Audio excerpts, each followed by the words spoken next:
3 Maccabees, chapter 4. Wherever this decree was received, the people kept up a revelry of joy and shouting, as if they had long pent up.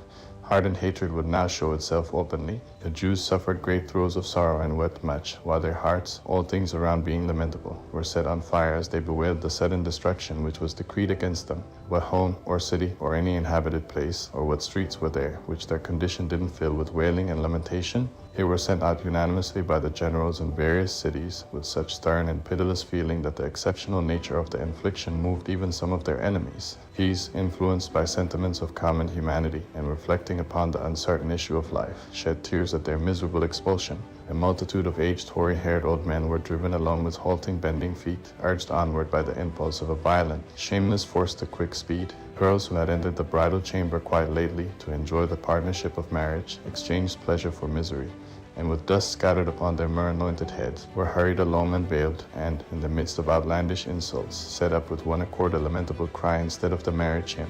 Bound and exposed to public gaze, they were hurried violently on board ship. The husbands of these, in the prime of their youthful vigor, instead of crowns, wore ropes round their necks. Instead of feasting and youthful celebration, they spent the rest of their nuptial days in wailing, and saw only the grave at hand. They were dragged along by unyielding chains, like wild animals. Of these, some had their necks thrust into the benches of the rowers, while the feet of others were enclosed in hard fetters. The planks of the deck above them blocked out the light and shut out the day on every side, so that they might be treated like traitors during the whole voyage. They were carried like this in this vessel, and at the end of it arrived at Skedi. The king had ordered them to be cast into the vast hippodrome, which was built in front of the city. This place was well adapted by its situation to expose them to the gaze of all comers into the city, and of those who went from the city into the country. Thus they could hold no communication with his forces. They weren't deemed worthy of any civilized accommodation. When this was done, the king, hearing that their kindred in the city often went out and lamented the melancholy distress of these victims, was full of rage and commanded that they should be carefully subjected to the same, and not one bit milder, treatment. The whole nation was now to be registered.